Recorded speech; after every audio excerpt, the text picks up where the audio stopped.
ఎక్కడ భక్తి ఉన్నదో అక్కడ శాంతి ఉంటుంది. కాసిని నీళ్లు ఉన్నాయనుకోండి, అందరం పంచుకు తాగుదాం అంటాను, అంతేకాని ఈ నీళ్లు నావే, ఈ నీళ్లు నీవికవు అని నేను తాగితే చాలు నువ్వు తాగక చచ్చిపోయినా పర్వాలేదన్న మాట నోటి వెంట రాదు. వాళ్ళు మా తల్లి తండ్రి, మేమందరం ఆయన బిడ్డలం, అందరం కలిసి అన్నం తినాలి, అందరం అన్నదమ్ములం, అక్క చెల్లెళ్ళం అన్న మాట ఎప్పుడు వస్తుంది? ఆ ప్రేమ ఉంటే. ఆ ప్రేమ దేని చేత వస్తుంది? ఆయన బిడ్డలం.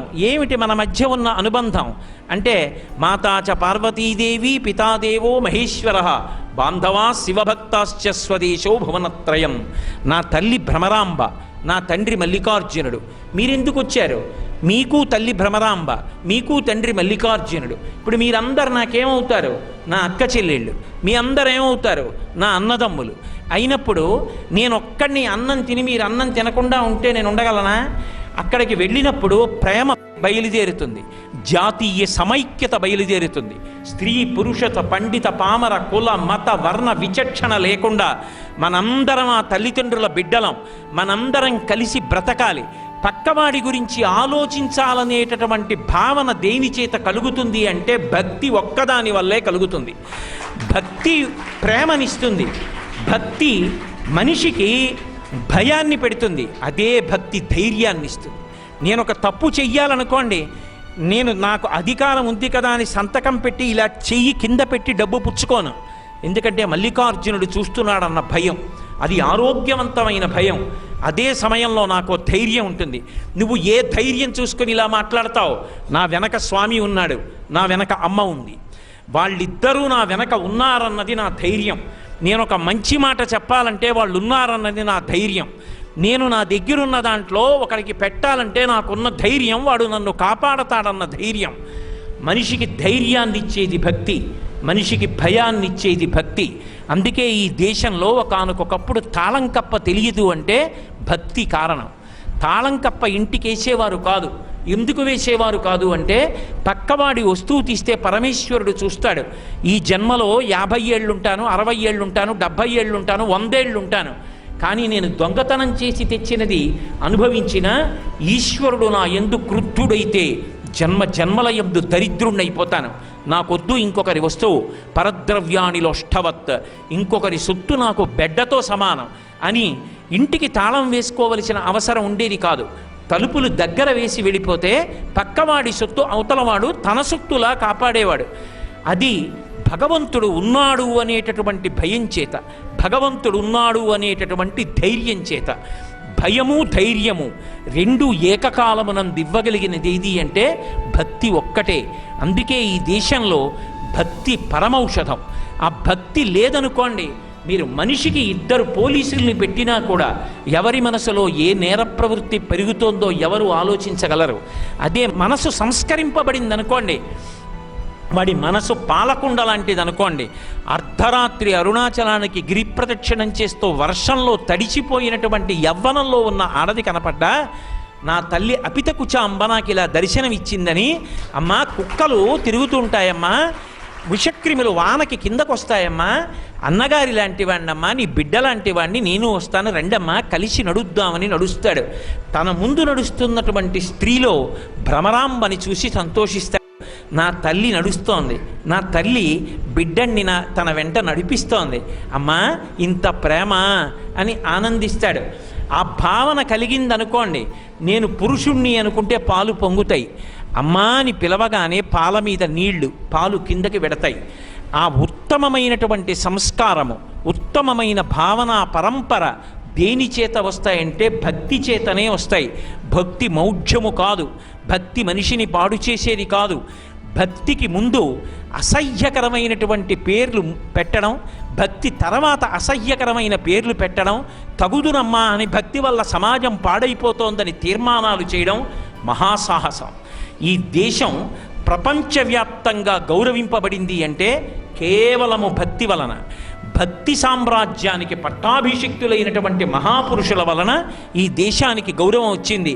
భారతదేశం అనేటప్పటికీ తల ఉంచి నమస్కరిస్తారు. ఎందుకని? ఇక్కడ ఒక రామకృష్ణ పరమహంస పుట్టారు కనుక, ఇక్కడ ఒక శంకరాచార్యుల వారు పుట్టారు కనుక, ఇక్కడ ఎందరో మహాభాగవతులు జన్మించారు కనుక త్యాగాన్ని నేర్పారు కనుక, త్యాగేనైకే అమృతత్వ మానసుహు అని నేర్పారు కనుక ఎక్కడ భక్తుడు ఉన్నాడో అక్కడ ధైర్యం. అంతవరకు ఎందుకంటే నేను ఒక మాట చెప్తాను.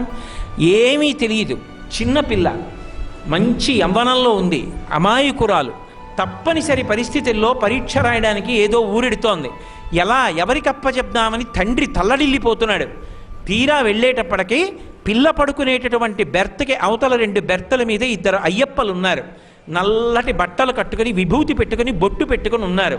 అమ్మయ్యా, అయ్యప్ప దీక్షలో ఉన్న వాళ్ళు 2 కనపడ్డారు. ఆ తండ్రి శాంతి పొందుతాడు.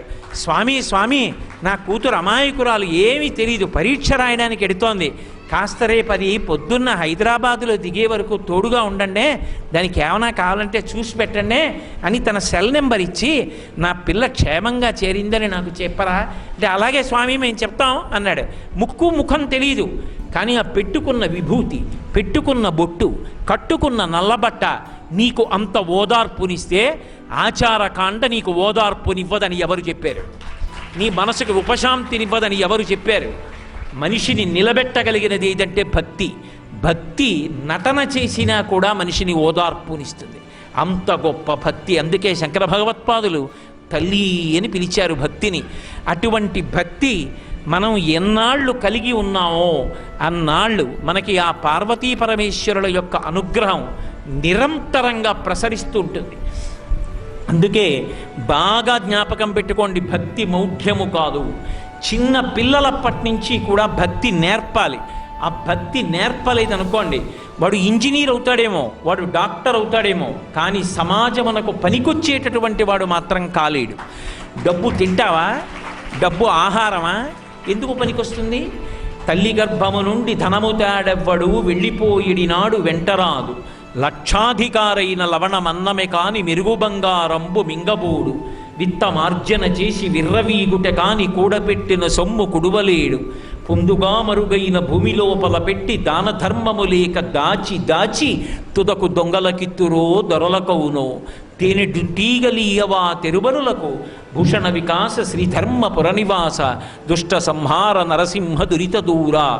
ఎంతకాలము భక్తి కలిగి ఉంటాడో అంతకాలము ఉన్నతమైనటువంటి భావనలు ఏర్పడతాయి, ఉన్నతమైనటువంటి సంస్కార బలం ఏర్పడుతుంది. అటువంటి సంస్కార బలం ఏర్పడిన నాడు వాడు సమాజమునకు నిజమైనటువంటి ఆస్తి. తప్ప కొడుకుని కన్నాడు, చదివించాడు, కానీ వాడే రేపొద్దున తండ్రికి నమస్కారం చేయడు, తండ్రికి ఎదురుకుండా డబ్బులు కూడా లెక్క పెట్టాడు, తన జీతం ఎంతో కూడా తండ్రికి చెప్పాడు. ఒకవేళ తండ్రి ఎదురుగుండా కూర్చుని ఉండగా సహోద్యోగి వచ్చి నీకు వచ్చిన బోనస్ ఏం చేస్తున్నావు అంటే అని సంజ్ఞ చేస్తాడు. నాన్నగారు ఉన్నారు, బోనస్ వచ్చిందని చెప్పకని. ఆయన ఏం పట్టుకుపోతాడా? అది చూసి ఆ తండ్రి పక్క గదిలోకి వెళ్ళి కళ్ళ నీళ్లు పెట్టుకుని కళ్ళు తుడుచుకుంటాడు. ఇటువంటి దౌర్భాగ్యం నాకన్నాను, గుళ్ళో పడుకుంటే నా జీవితం వెళ్ళిపోతుంది ఇటువంటి కొడుకు పంచన ఉండడం కన్నా అని. ఈ భావన ముందే ఉండి వాడికి భక్తి నేర్పి ఉంటే తండ్రి దైవంతో సమానమని వాడు మాట్లాడి ఎక్కడ ఉన్నా సాయంకాలం అయ్యేటప్పటికీ ఇంటికి వచ్చి తండ్రికి కాళ్ళు పట్టి తండ్రితో 4 మంచి మాటలు మాట్లాడి, నాన్నగారండి ఒక్క పద్యం చెప్పండి మీ దగ్గర వింటాను అని వాడు విని పడుకునేవాడైతే ఆ తండ్రి 70 ఏళ్ళు బతికేవాడు 90 ఏళ్ళు బతుకుతాడు. ఎక్కడి నుంచి వస్తుంది సంస్కారం అంటే భక్తిలోంచి వస్తుంది. తల్లి బిడ్డని పెంచినట్టు భక్తి మనిషిని పెంచుతుంది. అందుకే ఆనందాశ్రుభిరాత నోతి పులకం నైర్మల్యతశ్చాదనం వాచాశంక ముఖస్థితైశ్చ జఠరా పూర్తిం చరిత్రామృతై. వేదమనేటటువంటి శంఖంలో భక్తి అనేటటువంటి తల్లి ఎప్పుడు భగవత్ కథలను పాలగా పడుతూనే ఉంటుంది. వాడు ఏం చేస్తూ ఉండనివ్వండి, ఏం మాట్లాడుతూ ఉండనివ్వండి, వాడికి భగవంతుడు జ్ఞాపకం వస్తూనే ఉంటాడు, భగవత్ కథలు జ్ఞాపకం వస్తూనే ఉంటాయి, భగవంతుని యొక్క విలాసం జ్ఞాపకం వస్తూనే ఉంటుంది. మీకు నేను ఒక్క ఉదాహరణ చెప్తాను. భాగవతంలో ప్రహ్లాదుడికి పానీయంబులు త్రావుచున్ కొడుచుచున్ భాషించుచున్ హాసలీలా నిద్రాదులు చేయుచున్ తిరుగుచున్ లక్షించుచున్ సంతత శ్రీనారాయణ పాద పద్మజుగళీ చింతామృతాస్వాదుండై మరచన్ సురారిసుతుడే తద్విశ్యమున్ భూవరా. పానీయంబులు త్రాగుచున్ కుడుచుచున్ అన్నం తింటూ ఆయనకి నారాయణుడు గుర్తొచ్చేవాడు. ఎలా గుర్తొస్తాడండి? అన్నం తింటూ నారాయణుడు ఎలా గుర్తొస్తాడు? ఈశ్వర ఎక్కడో పంట పండించావా, ఆ పంట ఇక్కడికి వచ్చిందా, ఇది ఉడకాలా, అగ్నిహోత్రుణ్ణి ఉడకడానికి నా దగ్గరికి పంపావా? నీళ్లుంటే కానీ ఉడకదా? ఆ నీళ్లు నువ్వు సృష్టించి నదిగా ప్రవహించి వచ్చేట్టు చేశావా? అన్నం ఉడికిందా? అందులోకి కాయగూరలా? అవి రకరకాల రుచులా? అవి ఇవి కలుపుకొని నేను తిండమా? ఈశ్వరా, నీకేమిచ్చి రుణం తీర్చుకోగలను అని అన్నం నవిలేటప్పుడు ఆయనకి అలా పరమేశ్వరుడు జ్ఞాపకం వస్తూనే ఉన్నాడు. భక్తుడైన వాడికి పరమేశ్వరుడు ఎప్పుడు జ్ఞాపకానికి రాడు, ప్రతి చోట జ్ఞాపకానికి వస్తాడు. ఏమండి, మంచిదే, సుఖం అనుభవించినప్పుడు గుర్తొచ్చాడు, కష్టం వచ్చినప్పుడు భక్తుడైన వాడికి పరమేశ్వరుడు ఎప్పుడు జ్ఞాపకానికి రాడు, ప్రతి చోట జ్ఞాపకానికి వస్తాడు. ఏమండి, మంచిదే, సుఖం అనుభవించినప్పుడు గుర్తొచ్చాడు, కష్టం వచ్చినప్పుడు మోకాలు నిప్పెట్టింది. ఈశ్వర, గత జన్మలో ఎంత పెద్ద పాపం చేశానో, ఎవరి మోకాలు మీద రోకలి పెట్టి కొట్టానో వాళ్ళ మోకాలు విరిగిపోయి ఎంత బాధపడ్డారో, ఆ పాపాన్ని నాకు ప్రతిఫలంగా పెట్టి నేను పడిపోయినప్పుడు మోకాలు విరిగిపోతే వీడు జీవితాంతం నడవలేడని మోకాలు నిప్పెట్టి వాచేటట్టు చేసి అంతకన్నా ఇబ్బంది పెట్టకుండా నా కార్యాలు నేను చేసేటట్టు చేసి నా పాపాన్ని పోగొట్టావా? ఇంత చిన్న కష్టంతో అంత పెద్ద పాపం తీసేశావా అని తనకి కష్టం వచ్చినప్పుడు కూడా భగవంతుణ్ణి స్మరిస్తాడు. లోకుల్నంగని మెచ్చని ఎలుగని లోలోన నిందించని చీకాకున్బడని మహాత్ముడనని జేలొక్కని మూకీభావమునం తిట్టని త్రోయని నీ కారుణ్యము కలిగి ఉండినను అంతే చాలునో శంకర. కష్టం వచ్చినా శివుడే, సుఖం వచ్చినా శివుడే, ప్రాణం పోతున్నా శివుడే, ఏది జరుగుతున్నా పరమేశ్వరుడే. అటువంటి వాడికి మీరు ఎలాగా ఇక బాధపడతాడు? చెరుకు కర్రని తీసుకెళ్ళి కత్తితో నరికితే ఆ నరికిన కత్తిని నాలుకతో నాకితే తీయగా ఉంటుంది. చెరకుని పెట్టి మరలో పెట్టి తిప్పితే తిప్పి నలిపేసినటువంటి ఆ మరలోంచి తీయటి రసాన్ని వదులుతుంది. పిప్పైపోయిన చెరుకుని నాలుక మీద పెట్టుకుంటే తీయగా ఉంటుంది. నరికినా తీపే, మరలో పెట్టి నలిపినా తీపే, పళ్ళ కింద పెట్టి నవిలినా తీపే. భగవద్భక్తుడైన వాడిని ఏం చేసినా వాడు భక్తితో ఆనందంతోనే ఉంటాడు. దేనివల్ల వస్తుందో ఆనందం? అది తల్లి లాంటిది భక్తి. అందుకే అటువంటి భక్తి కనుక అది ఎప్పుడు భగవత్ కథలు జ్ఞాపకానికి వచ్చేటట్టు చేసి, నిద్ర లేచితే భగవంతుడు గుర్తొచ్చి సంతోషం, పడుకుంటే సంతోషం, నిద్రలో సంతోషం, తింటే సంతోషం, త్రాగితే సంతోషం, ఉంటే సంతోషం, కదిలితే సంతోషం, అన్నిటా ఆయన్ని చూసి మురిసిపోతూ ఉంటాడు, ఆనందపడిపోతుంటాడు. అందుకే వాచాశంక ముఖస్థితైశ్చ జఠరాపూర్తిం చరిత్రామృతై రుద్రాక్షైర్భసితేన దేవవపుషో. తల్లులు ప్రత్యేకంగా ఈ విషయాన్ని గమనించాలి. చిన్నతనంలో తల్లి చెప్పినది ఏదో అది వేదవాక్కు. ఒరే, బొట్టు పెట్టుకో, నీకు ఆవు పాలు కాచిస్తాను తాగడానికి అని తల్లి చెప్పడం అలవాటు చేసిందనుకోండి, వాడు ఎంత వయస్సు వచ్చినా బొట్టు పెట్టుకుంటాడు. నేను విభూతి పెట్టుకుంటే శంకర స్వరూపం, బొట్టు పెట్టుకుంటే అమ్మవారు పార్వతీ పరమేశ్వరులను నా లలాటమునందు ధరించాను. ఎందుకు భస్మ ధరిస్తారు?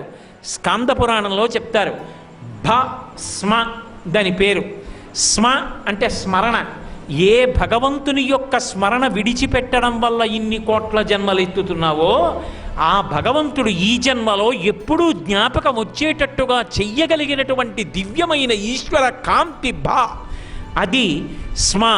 రెండూ కలిపి చిట్ట చివర అన్ని వస్తువులు ఏదైపోతాయో ఆ బూది, ఆ శాశ్వతత్వం శంకర స్వరూపమైతే దాన్ని 3 రేఖలుగా పెట్టుకోవడం సత్వరజస్తమో గుణాతీతమైనటువంటి స్థితికి వెళ్ళాలి. నేను ఆయన చేతి త్రిశూలము కావాలి. అందుకే త్రిశూల స్నానం అంటారు. త్రైగుణ్యం శూలమేతస్య పరశుః సత్యనిష్టత అంటారు. అటువంటి విభూతి ధారణ చేస్తే, ఆ భస్మధారణ చేస్తే భగవంతుడు స్మరణలోకి వస్తాడు.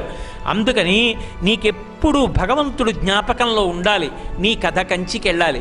అంటే ఎన్నో మాటలు పుట్టావు, కానీ నీ కథ లోకంలో ఎవరికీ జ్ఞాపకం లేదు. ఇవ్వాలంటే ఈ శరీరంలో ఉన్నాడు. ఇత పూర్వం ఈ జీవుడు ఎన్ని కోట్ల శరీరాలలో ఉన్నాడో. కారే రాజులు రాజ్యములు గెలువరే, గర్వోన్నతిం పొందరే, వారేరి సిరి మూట కట్టుకొని పోవంజాలిరే, భూమిపై పేరైనం కలదే, శిబి ప్రముఖులున్ ప్రీతిన్ యశక్కాములై ఈరే కోర్కెలు వారలం తలపరే ఈ కాలమున్ భార్గవ. నువ్వు ఏమైతే ఎవడికి కావాలి? ఎవడికి గుర్తుంది నీ కథ? ఎవడి కథ గుర్తుంటుంది? ఎవడి కథ కామాక్షిని చేరిపోయిందో వాడి కథ గుర్తుంటుంది. ఎవడి కథ భ్రమరాంబని చేరిపోయిందో వాడి కథ గుర్తుంటుంది. నీ కథ కంచికెళ్ళాలి అంటే ఇంకా మళ్ళీ నువ్వు పుట్టకూడదు. ఈసారి నువ్వు తప్పకుండా నీ చరిత్ర కామాక్షికి చేరిపోవాలి. కామాక్షి యందు ఐక్యం అయిపోవాలి. అమ్మ అలా అనలేదు కనుక మనం ఇంటికి వెళ్ళాలి అంటే నా కళ్ళ ముందు కాదు, నేను వెళ్ళిపోయాక అని తల్లి ఆశీర్వచనం చేస్తుంది. అంటే మన కథ పరమేశ్వరుడి కథ కావాలి, భక్తుడవై భగవంతుడితో అనుసంధానము కావాలి, అటువంటి స్థితిని పొందాలి. కాబట్టి వాచాశంక ముఖస్థితైశ్చ జఠరా పూర్తిం చరిత్రాం మృతై రుద్రాక్షైర్భసితేన దేవ వపుషో రక్షాం. ఈ శరీరాన్ని రక్షించుకోవడానికి కవచాలవి కాదు ఆయన పెట్టుకునేవి, ఆయన భస్మ పెట్టుకుంటాడు. ఈ శివుడు నన్ను కాపాడతాడంటాడు. రక్షణము లేక సాధుడు రక్షితుడగు సమత చేసి రాజుడులందున్ రక్షణలు వేయి కలిగిన శిక్షితుడగు కలుడు పాప చిత్తుండగుచుండు. ఏ రక్షణ లేకపోయినా సరే భగవద్భక్తుడు రక్షింపబడుతుంటాడు. ఎన్ని రక్షణలు పెట్టుకున్నా సరే కలుడైనటువంటి వాడు ప్రమాదాన్ని పొందుతూనే ఉంటాడు. అందుకే ఈశ్వర నువ్వు నాకు రక్ష అని చెప్పడానికి విభూతి పెట్టుకుంటారు. అమ్మ పిల్లవాడు తనని తాను రక్షించుకోలేడు, ఆపద వచ్చినప్పుడు ఏం రక్షించుకుంటాడు? నా అంత మొనగాణ్ణి, నా కాలు జారడం ఏమిటండి అంటాడు, నాకింత ఓపిక ఉంది అంటాడు, నాకు ఆపద ఎందుకు వస్తుంది అంటాడు. నిజంగా ఆపద అన్న మాటకు అర్థం ఏమిటో తెలుసా? నీ బుద్ధి చేత నిన్ను నీవు ఎప్పుడు రక్షించుకోలేని సందర్భము ఈశ్వర శాసనంగా వస్తుందో దానికి ఆపదని పేరు. అది ఎప్పుడు వస్తుందో నీకు తెలియదు, అది ఈశ్వర శాసనం వస్తుంది. అది వచ్చిన నాడు రక్షించగలిగిన వాడు భగవంతుడొక్కడే. అందుకే ఆపదామపహర్తారం దాతారం సర్వసంపదాం నమ శివాభ్యాం అశుభాపహాభ్యాం. అప్పుడు ఎవ్వరూ రక్షించలేరు, ఆయన ఒక్కడే రక్షించగలడు. భాగవతంలో భీష్మాచార్యుల వారు అంపశయ్య మీద పడుకున్నాడు. మహానుభావుడు ధర్మరాజు గారు వెళ్ళాడు, వెళ్ళి చెప్పాడు ఉపపాండవులందరినీ ఒక్క రాత్రి చంపేశారు అశ్వత్థామ వచ్చి అని. ఆయన అన్నాడు, భీష్ముడు మహాజ్ఞాని, ఆయన అన్నాడు, రాజట ధర్మజుండు సురరాజసుతుండట ధన్వి శాస్త్రవోద్వీజకమైన గాంధీవము విల్లుయట సారథి సర్వభద్ర సంయోజకుడైన కృష్ణుడట ఉగ్రగరాధరుండు భీముడయ్యాజికి తోడువచ్చునట ఆపద కల్గుటకేమి చిత్రమో అన్నాడు. ఇప్పుడు దుర్యోధనుడు రాజు కాడు, దుర్యోధనుడు చనిపోయాడు, ధర్మరాజు రాజు. పక్కన అర్జునుడున్నాడు, ఇంద్రుడి కొడుకు. చేతిలో ఉన్నది గాంధీవం విల్లు, మహా ఉగ్రంగా గదబట్టుకుని తిప్పుతుంటాడు భీమసేనుడు. సర్వలోకములను కాపాడగలిగినటువంటి కృష్ణ భగవానుడు సారథి. అయినా వీళ్ళ 5 కొడుకులు ఒక్క రాత్రి చచ్చిపోయేటంత ఆపదొచ్చిందంటే ఏమి చిత్రమో. ఈశ్వరుడు అడ్డుపడనప్పుడు అంతే. మరి పాండవులు ఎందుకు బ్రతికిపోయారు? ఆ రాత్రి ఉంటే వాళ్ళని చంపేసిన అశ్వత్థామ దుష్టజ్యుమ్నుడిని చంపేశాడు. మరి వీళ్ళు ఎందుకు బతికిపోయారు? తెలుసు కృష్ణ పరమాత్మకి వాళ్ళు వెళ్ళిపోవాలి, వీళ్ళు ఉండాలి అంతే. 5 పనుందని వేరే చోటుకి తీసుకెళ్ళిపోయాడు. 5 బతికారు, వీళ్ళు వెళ్ళిపోయారు. ఆపద వచ్చినప్పుడు కాపాడగలిగిన వాడెవరంటే ఒక్క పరమేశ్వరుడే, ఆయనే కాపాడగలడు. కాబట్టి ఆ ఆపద ఎప్పుడు వస్తుందో ఎవరికి తెలుసు? నేను బయటికి ఎడుతున్నాను అనుకుంటున్నాను, నేను జారి పడిపోతాను అనుకున్నానా? నువ్వు పెట్టుకున్న విభూతి శివస్వరూపమై నిన్ను పొదివి పట్టుకుంటుంది, కాపాడుతుంది. కాబట్టి నాన్న చిన్నప్పటి నుంచి విభూతి పెట్టుకో, బొట్టు పెట్టుకో. అమ్మ నేర్పిందనుకోండి, ఆ తర్వాత లోకంలో ఎవరు బొట్టు పెట్టుకోవద్దని చెప్పినవాడు నమ్మడు. నేను బొట్టు పెట్టుకుంటాను, మా అమ్మ చెప్పిందని బ్రతికున్నంతకాలం బొట్టు పెట్టుకుంటాడు తప్ప బొట్టు తీయడు. అసలు ఈ జాతి సంస్కృతి ఎవరి చేతిలో ఉంది అంటే తల్లుల చేతిలో ఉంది. వాళ్ళు పిల్లలకి చిన్నప్పటి నుంచి నేర్పాలి, విభూతి పెట్టుకో, బొట్టు పెట్టుకో అని నేర్పాలి.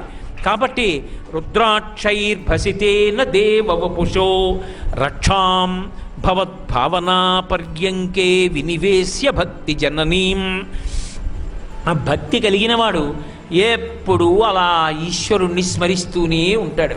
భీష్మాచార్యుల వారు స్వచ్ఛంద మరణం పొందాలి. యోగ విద్య చేత బొటనవేలు దగ్గర నుంచి ఒక్కొక్క శక్తిని వెనక్కి లాగేసి ఉపసంహారం చేసి శరీరం వదిలిపెట్టాడు. భీష్మాచార్యుల వారంటే ఎప్పటిదో కథ చెప్తున్నారండి మీరు అనొచ్చు. కందుకూరి శివానందమూర్తి గారు మొన్నటికి మొన్న శరీరం విడిచిపెట్టారు. అప్పటికి 2-3 సంవత్సరాల పూర్వమే శరీరంలో గాత తవ్వించుకుని నా శరీరం విడిచిపెట్టేసిన తరువాత నా భార్యని ఎక్కడ సమాధి చేశారో అక్కడ సమాధి చెయ్యండని తన శరీరాన్ని ఎక్కడ పెట్టించాలో అక్కడ తవ్వించి సిద్ధం చేసుకొని ఆరోగ్యం పాడవుతోంది, ఇక నేను వెళ్ళిపోతానని నిర్ణయించుకుని విశాఖపట్నం నుంచి బయలుదేరి చిట్ట చివర వరంగల్ వచ్చేసి నిర్భయంగా ఏమాత్రం వేసుకోకుండా నేను యోగ నిద్రలోకి వెళ్ళిపోతున్నాను, నన్ను లేపకండి అని చెప్పి యోగ నిద్రలో శరీరాన్ని పరిత్యజించి చిట్ట చివర ఆయనే తవ్వించుకున్న సమాధిలో ఆయన శరీరాన్ని పెట్టి భూస్థాపితం చెయ్యగా మహానుభావుడు శరీర పరిత్యాగం చేశారు. అంత గొప్ప స్థితికి ఆఖరాఖరణ వెళ్ళిపోతారని తెలిసి ప్రధానమంత్రి ఆయనకి ఫోన్ చేసి మాట్లాడిన ఎప్పుడు భగవత్ స్మరణతోటే అంత సంతోషంగా ఉన్నారు. సముద్రాల కృష్ణమూర్తి గారి మల్లికార్జునుడికి పూజ చేసిన మారేడు దళం పట్టుకెడితే ఆ మారేడు దళం తల మీద పెట్టుకుని ఆ తర్వాత లేచినప్పుడు మారేడు దళం జారిపోయిందా అని అడిగి మళ్ళీ తల మీద పెట్టుకుని అంత సంతోషపడిపోయారు మల్లికార్జునుడి మీద మారేడు దళాన్ని. ఒక్కొక్క మహానుభావుడు భగవత్ సంబంధంతో అంత పరవశించిపోయారు. అది భక్తి. భగవద్భక్తి రాకపోతే పాడైపోతారని, భక్తి అనేటటువంటిదే మనిషిని కాపాడుతుందని, భక్తిని విడిచిపెట్టిన నాడు మనిషి సమాజమునకు కంటకప్రాయం అయిపోతాడని, ఆ భక్తితో ఉన్నన్నాళ్ళు తన గురించి కాదు, నేను నీతి తప్పి బ్రతికితే భగవంతుడు చూస్తున్నాడని వాడు భద్రంగా జీవించడంలో సమాజ భద్రత ఉందని భక్తిని ప్రబోధం చేస్తారు. శంకర భగవత్పాదులంతటి వారు భక్తిని ఏమని పిలిచారంటే భక్తి జననీ అని పిలిచారు, భక్తి అమ్మ అని పిలిచారు. అటువంటి భక్తికి ఏ పేరు పెట్టి విమర్శ చేసినా, భక్తిని తక్కువ చేసి మాట్లాడినా, భక్తిని ద్రోహంగా పలికిన, భక్తి చేత సమాజం పాడవుతుందని తీర్మానాలు చేసిన, అది సనాతనమైనటువంటి ఈ దేశపు ఆలోచన సరళికి భిన్నమైన ప్రమాదకరమైన ధోరణి. దాని నుంచి ఎవరికి వారు నిగ్రహించుకోవడం నేర్చుకోవాలి తప్ప అటువంటి పెడధోరణలకు వెళ్ళి సమాజమును భ్రష్టు పట్టించకూడదు. భక్తిని విమర్శించడం తల్లిని విమర్శించడంతో సమానం అనడానికి శంకర భగవత్పాదులు ఈ ఒక్క శ్లోకం ప్రమాణం. కాబట్టి మనందరికీ కూడా అటువంటి భక్తిని ఆ మల్లికార్జునుడు ఆ భ్రమరాంబ అనుగ్రహించాలని, భక్తిని బాగా అలవాటు చేసుకుని మన పిల్లలకి నేర్పి ఆ భక్తి భావన చేత అందరం ప్రశాంతంగా ఉండి సమాజమంతా కూడా భక్తి చేత నేరము చెయ్యనటువంటి స్థితి ఒక్క భారతదేశంలో కనపడుతుందన్న పూర్వవైభవం ఏదుందో అటువంటి పూర్వవైభవం సంతరించుకొని మళ్ళీ సమాజమంతా కూడా పురోభివృద్ధిని పొందడానికి కావలసిన సమస్త విభూతులను భ్రమరాంబా సహితుడైనటువంటి మల్లికార్జునుడు తన నిర్హేతుక కృపా కటాక్ష వీక్షణముల చేత మన అందరిపైన ప్రసరించుగాక అని జగత్తుకి తల్లిదండ్రులైన భ్రమరాంబా సహిత మల్లికార్జునుల యొక్క పాదద్వంద్వమునకు సాంజలి